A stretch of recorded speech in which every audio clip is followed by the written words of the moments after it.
Welcome to JNI today. ముందుగా headlines చూద్దాం.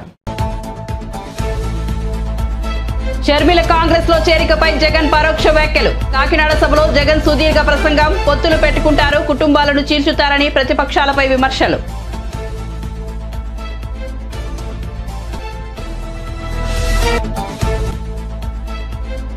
హైదరాబాద్ లో అమర్ రాజా గ్రూప్ ఆఫ్ కంపెనీ ప్రతినిధులతో రేవంత్ రెడ్డి సమావేశం. అధునాతన సాంకేతికతను ఉపయోగించే కంపెనీలను ప్రోత్సహిస్తామన్న సీఎం.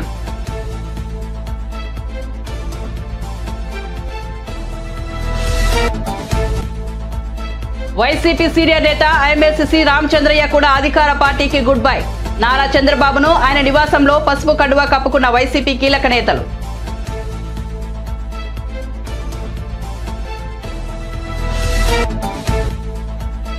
తెలంగాణలో బీజేపీ 8 నుంచి 12 స్థానాలు గెలుస్తుందన్న బండి సంజయ్. లోక్సభ ఎన్నికల్లో బీజేపీ 350కి పైగా సీట్లు గెలుస్తుందని ధీమా.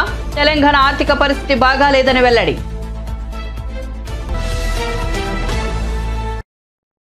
ఇక వార్త వివరాల్లోకి వెళ్తే వైసీపీ సీనియర్ నేత ఎమ్మెల్సీ రామచంద్రయ్య కూడా అధికార పార్టీకి గుడ్ బై చెప్పేశారు.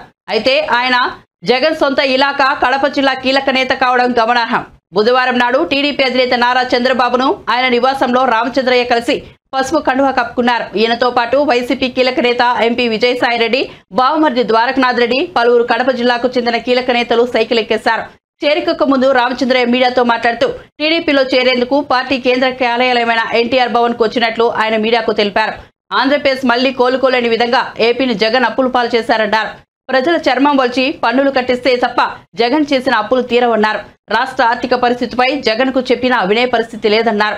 నాలాగే వైసీపీలో ఎంతో మంది ఉన్నారు, సమయానుకూలంగా బయటికి వస్తారు. తెలుగుదేశంలో చేరేందుకు నేను చంద్రబాబును కలిశాను. పదవుల కంటే సమాజమే ముఖ్యమని తెలుగుదేశం పార్టీలో చేరాలని నిర్ణయించుకున్నానని తెలిపారు. భూముల విలువలు లేవు, కోకాపెట్ట మాదిరిగా 1,40,00,000 అమ్మేదానికి.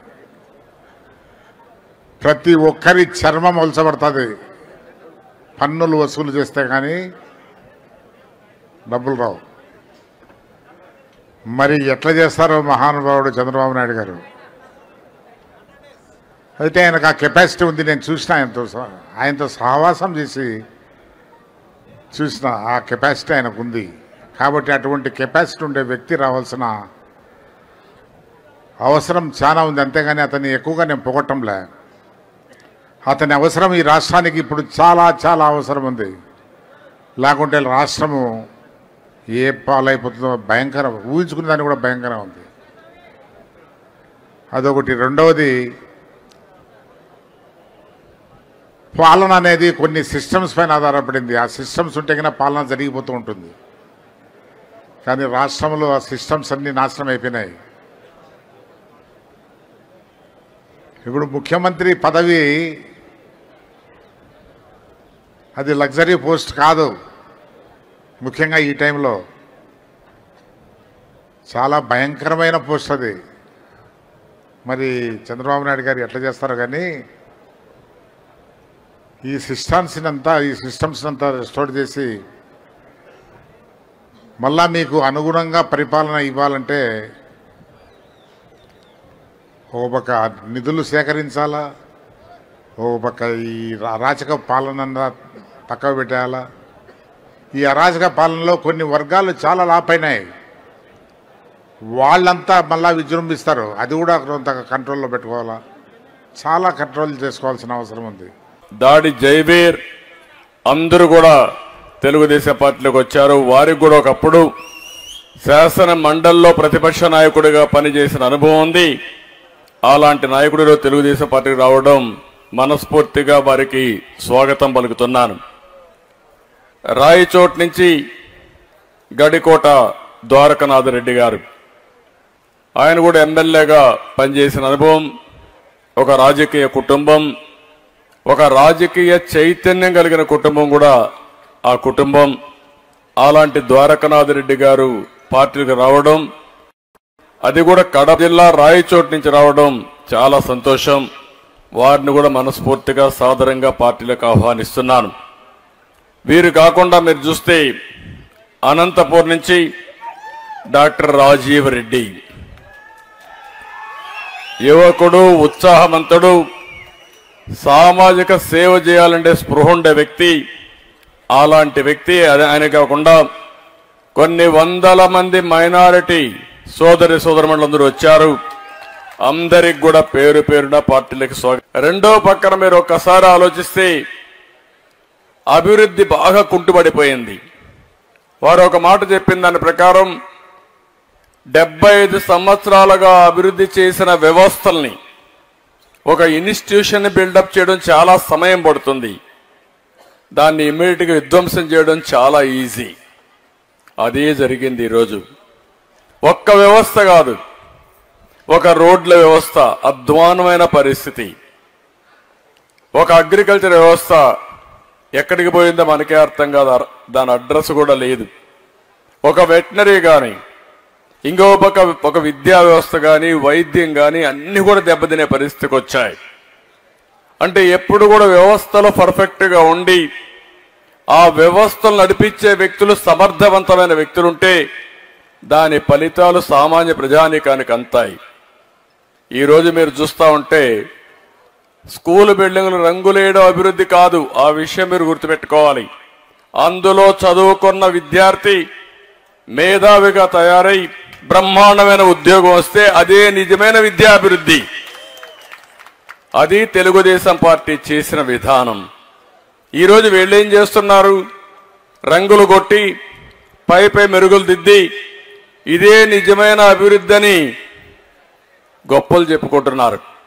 సంక్షేమ కార్యక్రమాలు మాట్లాడుతున్నారు. ఈరోజు సంక్షేమ కార్యక్రమాలన్నీ ఇంత మునుపు కూడా ఇచ్చాం. నేనున్నప్పుడు 100 సంక్షేమ కార్యక్రమాలు ఇచ్చాం.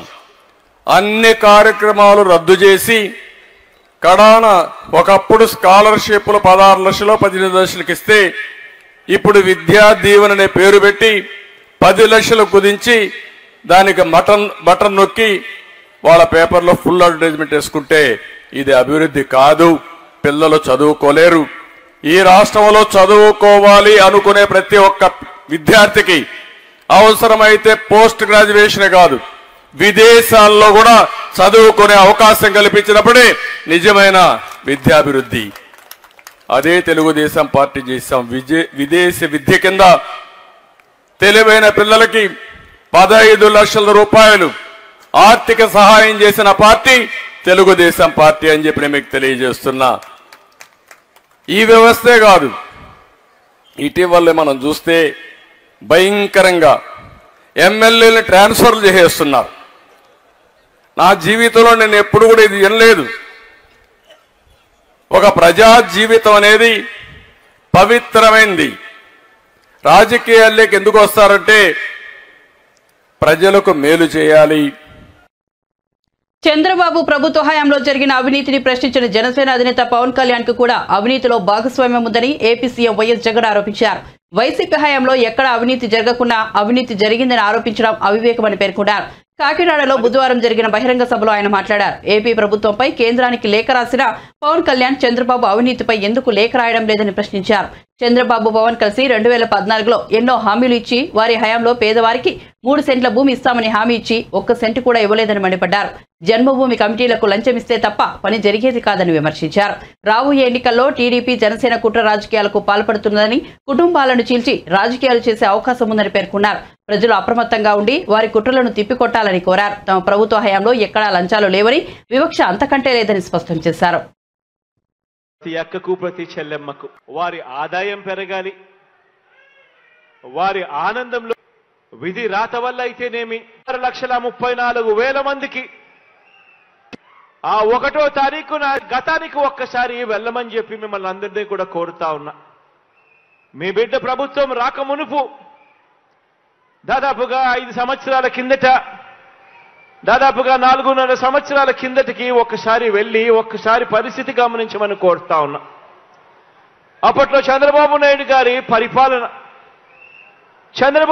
గారి పరిపాలనలో ఎన్నికలకు 2 నెలల ముందు వరకు కూడా, అంటే 4 సంవత్సరాల 10 నెలల వరకు కూడా ఆయన పరిపాలన చేసిన ఈ 4 సంవత్సరాల 10 నెలల కాలంలో ఎన్నికలకు కేవలం 2 నెలల ముందు వరకు కూడా పెన్షన్ ఎంత అంటే కేవలం 1000 రూపాయలు ఇచ్చే ఆ రోజును ఒక్కసారి గుర్తుకు తెచ్చుకోమని అడుగుతా ఉన్నా. ఇది కూడా ఆలోచన చేయమని అడుగుతా ఉన్నా. ఆ రోజు కూడా ఆ ఎన్నికలకి 2 నెలల ముందు వరకు కూడా కేవలం 1000 రూపాయలు ఇస్తా ఉన్న ఆ పెద్ద మనిషి ఎన్నికలు వచ్చేసరికి 2 నెలల ముందు మాత్రం పెన్షన్ 2000 చేశాడు. అది కూడా ఎందుకు చేశాడు? ఎన్నికలే రాకపోయి ఉంటే మీ బిడ్డ జగన్ 2000 చేస్తాడు అని చెప్పకపోయింటే ఆ చంద్రబాబు చేసేవాడా అని చెప్పి ప్రతి అవ్వను ప్రతి తాతను మీ గుండెల మీద మీరు చేతులు వేసుకుని ఆలోచన చేయమని చెప్పి ప్రతి అవ్వను ప్రతి తాతను కోరుతా ఉన్నా. ఈరోజు ఒక్కసారి గమనిస్తే గత 5 సంవత్సరాల చంద్రబాబు నాయుడు గారి పాలనలో యావరేజ్ కింద పెన్షన్ ఆ 5 సంవత్సరాలు కలిపి కేవలం 58,000 రూపాయలు మాత్రమే ఇస్తా ఉన్న ఆ రోజులను చూసి ఈరోజు మీ బిడ్డ పరిపాలనలో ఈరోజు ఈ 4.5 సంవత్సరం ఈ దాదాపుగా 5 సంవత్సరాలు కావస్తా ఉన్న ఈ 5 ఏళ్ల కాలంలో ఆ ప్రతి అవ్వాతాత చేతిలో పెన్షన్ అక్షరాల 1,47,000 రూపాయలు పెట్టడం జరిగింది.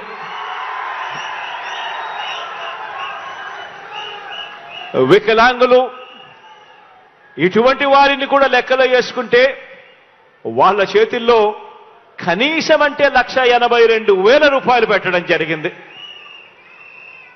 ఇది కూడా ఆలోచన చేయమని అడుగుతా ఉన్నా. గతానికి ఇప్పటికీ మధ్య తేడా గమనించమని అడుగుతా ఉన్నా. గతంలో పెన్షన్ కావాలి అనంటే పడిగాపులు కాయాలి.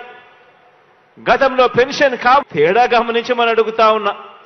ఈరోజు ఎవరికి పెన్షన్ కావాలనలేదు.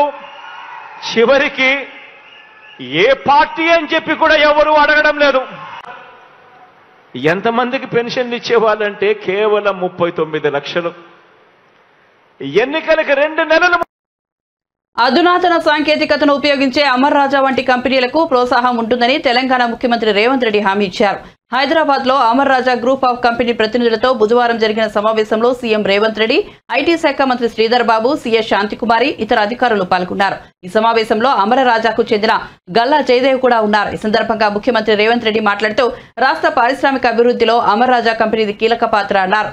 శుద్ధ ఇంధనం ఉత్పత్తికి తెలంగాణ రాష్ట్రం కట్టుబడి ఉందని తెలిపారు. అధునాతన సాంకేతికతను ఉపయోగించే కంపెనీలకు ప్రోత్సాహం ఉంటుందన్నారు. అనంతరం గల్లా జయదేవ్ మాట్లాడుతూ గిగా కారిడార్ కు ప్రభుత్వం ఇస్తోన్న సహకారం అభినందనీయమన్నారు. తమ ప్రాజెక్టు త్వరితగతిన పూర్తయ్యేందుకు ఈ ప్రభుత్వం సహకరిస్తోందని తెలిపారు. తమ వ్యాపారాలను మరింతగా విస్తరిస్తామని, విద్యుత్ బ్యాటరీల అభివృద్ధికి ప్రభుత్వం తోడ్పాటును అందిస్తోందన్నారు. జనసేనలో చేరికల జోష్ నెలకొంది. వైసీపీ, కాంగ్రెస్ పార్టీల నుంచి పలువురు జనసేనలో చేరారు. ఉమ్మడి కృష్ణా జిల్లాకు చెందిన పలువురు కాంగ్రెస్, వైసీపీ నాయకులు జనసేన కండువా కప్పుకున్నారు. బుధవారం మంగళగిరిలోని జనసేన పార్టీ కేంద్ర కార్యాలయంలో నిర్వహించిన కార్యక్రమంలో పార్టీ అధ్యక్షుడు పవన్ కళ్యాణ్ వారికి కండువా కప్పి సాదరంగా ఆహ్వానించారు. కాంగ్రెస్ పార్టీ విజయవాడ నగర మాజీ అధ్యక్షుడు బాడిత శంకర్, మాజీ కార్పొరేటర్లు చిలక సలోమి భగవాన్, సముద్రాల ప్రసాద్, అవనిగడ్డకు చెందిన వైసీపీ నాయకుడు రామాంజనేయులు జనసేనలో చేరారు. ఈ చేరికల కార్యక్రమంలో జనసేన పీఎస్సీ చైర్మన్ నాదెండ్ల మనోహర్ పాల్గొన్నారు. చేరికల సందర్భంగా మాట్లాడిన పవన్ కళ్యాణ్ కీలక వ్యాఖ్యలు చేశారు. నన్ను నమ్మి పార్టీలోకి వచ్చిన అందరినీ నమ్మకాన్ని నిలబెట్టుకుంటామన్నారు. నూతన చేరికలతో ఉమ్మడి కృష్ణా జిల్లాలో పార్టీ మరింత బలోపేతమవుతుందన్నారు. మీరంతా మార్పు కోరి పార్టీలోకి వచ్చారన్న పవన్ కళ్యాణ్ 2024లో ఆ మార్పును తీసుకురాబోతున్నామన్నారు. ప్రభుత్వంలో బలమైన భాగస్వామ్యం తీసుకుంటామని పవన్ కళ్యాణ్ చెప్పారు. ఎంవికే రామాంజనేయులు గారు, ఆయన కూడా పార్టీకి చాలా రోజుల నుంచి మనస్ఫూర్తిగా పనిచేస్తున్నారు.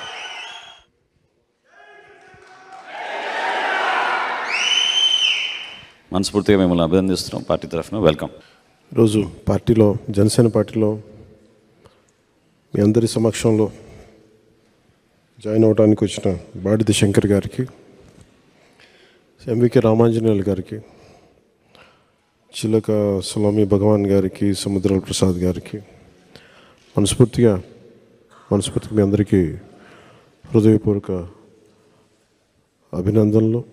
పార్టీలోకి మనస్ఫూర్తిగా మిమ్మల్ని ఆహ్వానిస్తున్నాం.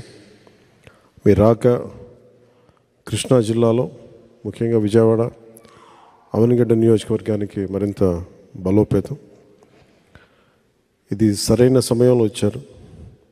దశాబ్దం నడుపుతూ వచ్చాను. మీ రాక నన్ను నమ్మి మీరందరూ వచ్చినందుకు మనస్ఫూర్తిగా మీ నమ్మకాన్ని నిలబెట్టుకుంటాం. చాలామంది మనందరం ఎదురు చూస్తూ ఉన్నాం కొంత మార్పు రావాలని. ఆ మార్పు 24లో తీసుకెళ్తాం. జనసేన ప్రభుత్వంలో చాలా బలమైన భాగస్వామ్యం తీసుకుంటుందని మీకు తెలియజేసుకుంటూ సెలవు తీసుకున్నాను. జై జనసేన, జై హింద్. వైఎస్ఆర్ తెలంగాణ పార్టీ అధ్యక్షురాలు వైఎస్ షర్మిలారెడ్డి వారి కుటుంబ సభ్యులను రిసీవ్ చేసుకోవడానికి ఎయిర్పోర్టుకు వచ్చానని ఆళ్ల రామకృష్ణారెడ్డి తెలిపారు. పెళ్లి ఆహ్వాన పత్రిక జగన్మోహన్ రెడ్డికి ఇవ్వడానికి షర్మిల వస్తుంది. షర్మిల కాంగ్రెస్ పార్టీలో చేరిన తర్వాత నేను చేరుతాను. కాంగ్రెస్ పార్టీ ఏ బాధ్యతలు ఇచ్చినా ఇవ్వలేకపోయినా పార్టీ బలోపేతానికి కృషి చేస్తానన్నారు. వైఎస్ జగన్మోహన్ రెడ్డితో పాటు పార్టీని వీడి వచ్చాను. కాంగ్రెస్ పార్టీ దశాబ్దాలుగా బలంగా ఉన్నటువంటి పార్టీ. బలమైన నాయకత్వం కాంగ్రెస్ పార్టీలో ఉంది. కాంగ్రెస్ పార్టీలోకి వచ్చే వ్యక్తుల గురించి అధిష్టానం చూసుకుంటుందన్నారు. వారితో చర్చలన్నీ పార్టీనే జరుపుతుందని ఆళ్ల రామకృష్ణారెడ్డి పేర్కొన్నారు. కేంద్రంలో అధికారంలో ఉన్నప్పుడు ఈ రాష్ట్రానికి ప్రత్యేక హోదా ఇస్తామని చెప్పేసి విభజన సమయంలో హామీ ఇవ్వటం జరిగింది. 2014 నుంచి 2019 వరకు కూడా అప్పుడున్నటువంటి తెలుగుదేశం ప్రభుత్వం కానివ్వండి, తెలుగుదేశం ప్రభుత్వంలో మరి కలిసి ఉన్నటువంటి బీజేపీ ప్రభుత్వం కానివ్వండి, వాళ్ళిద్దరూ ఉండి కూడా ప్రత్యేక హోదా తీసుకురాలేకపోవటం, మరి ఇవాళ ఈ ముఖ్యమంత్రి జగన్మోహన్ రెడ్డి గారు వైఎస్ఆర్ కాంగ్రెస్ పార్టీ కూడా ప్రత్యేక హోదా దిశగా అడుగులేకపోవటం, కాంగ్రెస్ పార్టీ ఈరోజు చెప్తా ఉంది. బహుశా రాహుల్ గాంధీ గారు కానివ్వండి, వాళ్ళందరి స్టేట్మెంట్లు కూడా మనం చూస్తూ ఉన్నాము. ఖచ్చితంగా కాంగ్రెస్ పార్టీ అటు కేంద్రంలో ఇటు రాష్ట్రంలో అధికారంలోకి వస్తే ప్రత్యేక హోదా మేము ఇస్తామని అంటూ ఉన్నారు. కాబట్టి కాంగ్రెస్ పార్టీ అనేది అది చరిత్ర ఉన్నంతకాలం ఉండే పార్టీ అనే సంగతి మనందరికీ తెలుసు. కాబట్టి వ్యక్తుల యొక్క ప్రాధాన్యత ఇక్కడ ఉండదని చెప్పేసి నేను భావిస్తా ఉన్నాను. అదే షర్మిలమ్మ గారు రేపు జాయిన్ అవ్వబోతా ఉన్న సంగతి మనందరికీ తెలిసిందే. ఢిల్లీలో ఆమె ఆంధ్రప్రదేశ్ వచ్చిన తర్వాత మరి ఆంధ్రప్రదేశ్ నుంచి ప్రతినిధిగా ఉన్న నేను ఆంధ్రప్రదేశ్లో చేరాలని చెప్పి నేను వ్యక్తిగతంగా అనుకున్నాను. కాబట్టి నేను వెళ్ళట్లేదమ్మా ఢిల్లీ.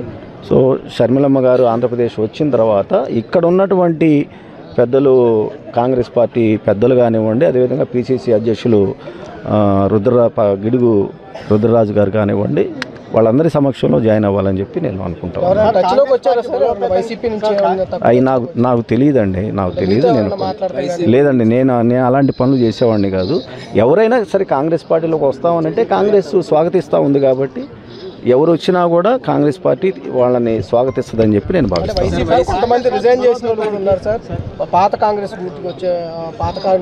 అవి వినపడతా ఉన్నాయండి వార్తలు. అలా మేము వైసీపీలో మాకు టికెట్లు ఇవ్వలేదు కాబట్టి మేము బయటకు వచ్చారు. షర్మిల గారి బాటలో నడుస్తూనే ఈ రాష్ట్రంలో కాంగ్రెస్ పార్టీని అధికారంలో తీసుకురావడానికి ప్రస్తుతం ఉన్నటువంటి కాంగ్రెస్ అధినాయకులతో అందరితో కూడా కలిసి ఇటీవల 11 నియోజకవర్గాలకు ఇన్ఛార్జీలను మార్చుతూ తొలి జాబితా విడుదల చేసిన వైసీపీ అధినాయకత్వం తాజాగా మరికొన్ని అసెంబ్లీ, లోక్సభ స్థానాల ఇన్ఛార్జీల నియామకాలను సంబంధించి రెండో జాబితా విడుదల చేసింది. 27 మందితో విడుదలైన జాబితా చూస్తే పలువురు ఎంపీలను అసెంబ్లీ నియోజకవర్గాలకు పంపించినట్టు స్పష్టమవుతోంది. కాగా పార్టీ అధ్యక్షుడు వైఎస్ జగన్మోహన్ రెడ్డి ఆదేశాల మేరకు తాజా ఇన్ఛార్జ్ నియామకాలు చేపట్టినట్టు వైసీపీ కేంద్ర కార్యాలయం ఓ ప్రకటనలో వెలువడింది. ఇటీవల ఇన్ఛార్జీల మార్పు అంశంతో వైసీపీలో అసంతృప్తులు చెలరేగాయి.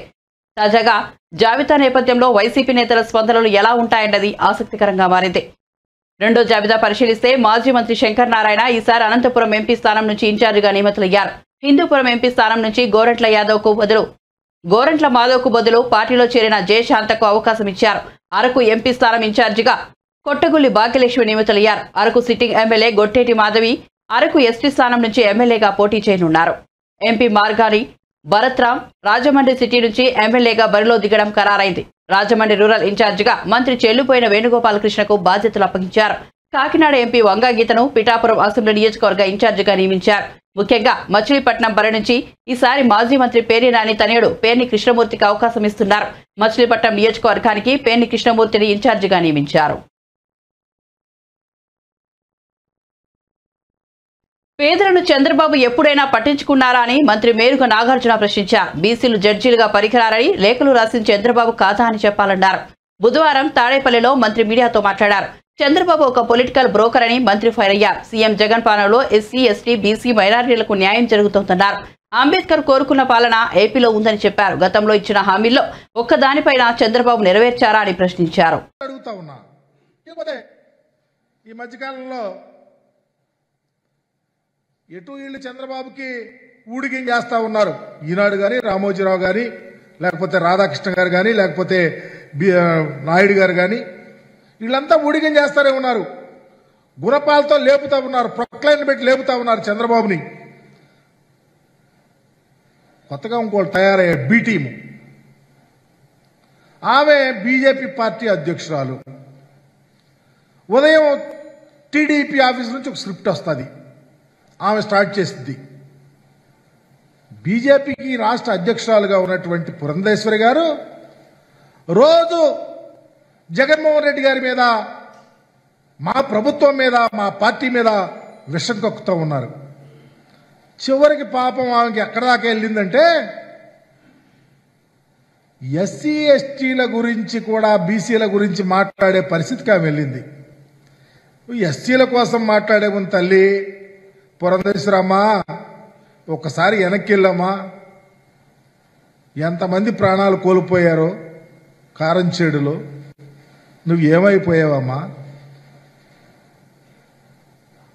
నువ్వు ఒక పార్టీ, మీ ఆయన గారు ఒక పార్టీ, మీ అబ్బాయి గారు ఒక పార్టీ. రేపు మీరు జగన్మోహన్ రెడ్డి గారి కోసం, మా కోసం, మా ఎస్సీల కోసం మాట్లాడుతున్నారంటే ముందు మీ నాన్న మహానుభావుడు, ఆయన పార్టీని పెడితే అప్పళంగా లాగేసుకుంటే మీ నోర్లు మోగపోయినాయి. పార్టీని లాక్కున్నారు, జెండాను లాక్కున్నారు, ఎన్టీఆర్ ట్రస్ట్ను లాక్కున్నారు, దాని ఆస్తులు లాక్కుంటే మీ నోళ్లు మోగబోయినాయే. నువ్వు వచ్చి మాకు దెయ్యాలు వేదాలు వల్లించినట్టు జగన్మోహన్ రెడ్డి గారిని, మా పార్టీని, మా పార్టీ ఎజెండాను మాట్లాడుతూ ఉన్నావు. ఆయనేమో పాప మహానుభావుడు ఎన్టీ రామారావు గారు ఆనాడు కాంగ్రెస్ పార్టీకి వ్యతిరేకంగా పార్టీని పెట్టి ఈ రాష్ట్ర రాజకీయాల్లో తనకంటూ ఒక స్థానాన్ని నిలబెట్టుకుంటే, మీ మరిది గారు వచ్చి ఎవరి కోసం పార్టీని పెట్టాడో వాళ్ళతో లాలూచి, వాళ్ళతో చట్టపట్టాలు, ఎవరు వాళ్ళు వ్యతిరేకంగా ఉన్నారో ఆ పార్టీకి, ఆ కాంగ్రెస్ పార్టీ ఎవరికి వ్యతిరేకంగా ఉందో ఆ దానికి మీరు ఈ రాష్ట్రంలో ఎడ్డింగ్ చేస్తా ఉన్నారు. ఒక ప్రక్క కాంగ్రెస్కి, ఒక ప్రక్క బీజేపీకి, అందరితో చట్టపట్టాలు. నీరొచ్చి మాట్లాడటం మా కోసం. మీ మరిది గారు ఎప్పుడన్నా రాజకీయాల్లోకి వచ్చినాక పొత్తు పెట్టుకొని పార్టీ అనేది ఏదన్నా ఉందా? చెప్పగలుగుతావమ్మా పురంధరేశ్వరి తల్లి? బీజేపీపై తప్పుడు ప్రచారాలు నమ్మవద్దని, విష ప్రచారం చేసేవారి సంగతి పార్టీ చూసుకుంటుందని ఆ పార్టీ జాతీయ ప్రధాన కార్యదర్శి కరీంనగర్ ఎంపీ బండి సంజయ్ అన్నారు. కరీంనగర్ లో ఆయన పార్టీ నాయకులతో సమావేశం నిర్వహించారు. ఈ సందర్భంగా మాట్లాడుతూ ఎన్నికల్లో కష్టపడ్డ వారికే స్థానిక సంస్థల ఎన్నికల్లో టికెట్లు ఇస్తామని స్పష్టం చేశారు. రానున్న పార్లమెంట్ ఎన్నికల్లో బీజేపీని అత్యధిక మెజార్టీతో గెలిపించాలన్నారు. త్వరలో 20,000 మందితో క్షేత్రస్థాయి కార్యకర్తల సమ్మేళనం నిర్వహిస్తామని వెల్లడించారు. బీఆర్ఎస్ ను కూకటి వేళ్లతో పెకిలిద్దామని పిలుపునిచ్చారు. తెలంగాణ ఆర్థిక పరిస్థితి బాగాలేదన్నారు. ఉద్యోగుల వేతనాలకు కూడా డబ్బులు లేవన్నారు. కాంగ్రెస్ పార్టీ ఇచ్చిన హామీలు ఏ మేరకు నెరవేరుస్తుందోనని దేవుడెరుగు అన్నారు. కాంగ్రెస్ ఎన్నికల మేనిఫెస్టో అమలు చేయడం కష్టంగా అనిపిస్తోందని, అందుకే రేవంత్ రెడ్డి ముఖంలో నవ్వు కనిపించడం లేదన్నారు. లోక్సభ ఎన్నికల తర్వాత కాంగ్రెస్ ప్రభుత్వం మనుగడ ఇబ్బందికరంగా మారుతుందన్నారు. హిందూ యొక్క సహకారంతో వారు పాపం ఆ కుటుంబము ఆ గోవును సాదుకుంటారు. ప్రభుత్వం క్షమించదని తీసుకోవాలి. ఏదో గోవు కదా అని చెప్పి మీరు భావిస్తే చూస్తున్నాం. బీజేపీ కోపం ఎందుకు? మాకు టార్గెట్ కాంగ్రెస్, బీఆర్ఎస్. ఆయన బీఆర్ఎస్ ఇంటి పంపదానికి ఇష్టపెట్టాం. బీఆర్ఎస్ ఆ వేర్లు కూకటతో పెగిలించేదానికి ఇష్టపెట్టాం. మీరు ఇష్టపెడతారు కావచ్చు. మీరు కాంగ్రెస్ పార్టీకి ఏమున్నది? బీఆర్ఎస్ పెరిగినా ఏం కాదు, కానీ బీజేపీ పెరగదు. బీజేపీ రావద్దని కాంగ్రెస్ పార్టీ.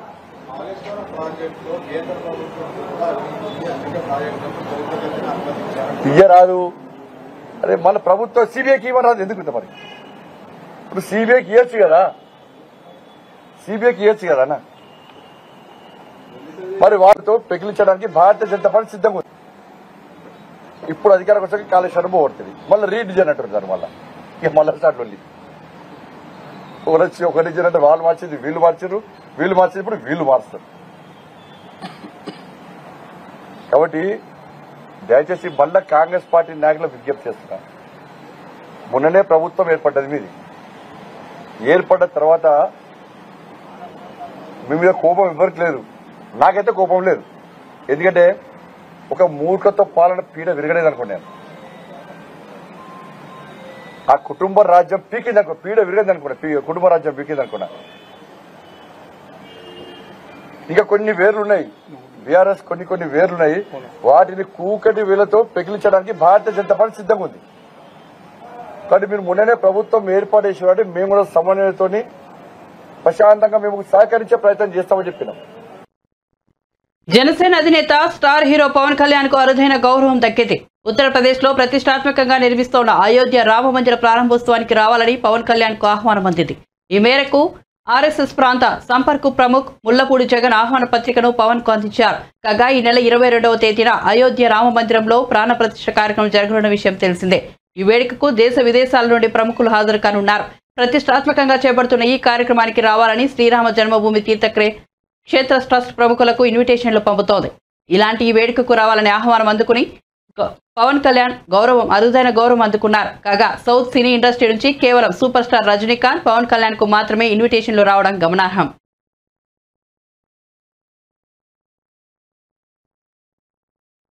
బులెటిన్ ముగించే ముందు హెడ్లైన్స్ మరోసారి చూద్దాం.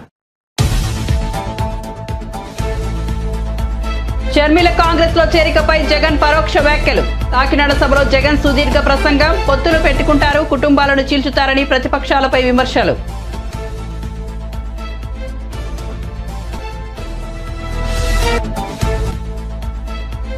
హైదరాబాద్ లో అమర్ రాజా గ్రూప్ ఆఫ్ కంపెనీ ప్రతినిధులతో రేవంత్ రెడ్డి సమావేశం. అధునాతన సాంకేతికతను ఉపయోగించే కంపెనీలను ప్రోత్సహిస్తామన్న సీఎం.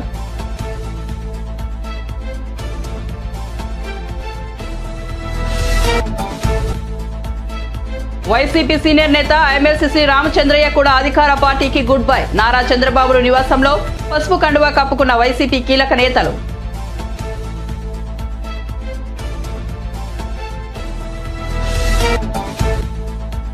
తెలంగాణలో బీజేపీ 8 నుంచి 12 స్థానాలు గెలుస్తుందన్న బండి సంజయ్. లోక్సభ ఎన్నికల్లో బీజేపీ 350కి పైగా సీట్లు గెలుస్తుందని ధీమా. తెలంగాణ ఆర్థిక పరిస్థితి బాగాలేదని వెల్లడి. మరిన్ని అప్డేట్స్ కోసం చూస్తూనే ఉండండి జై నైట్ టుడే.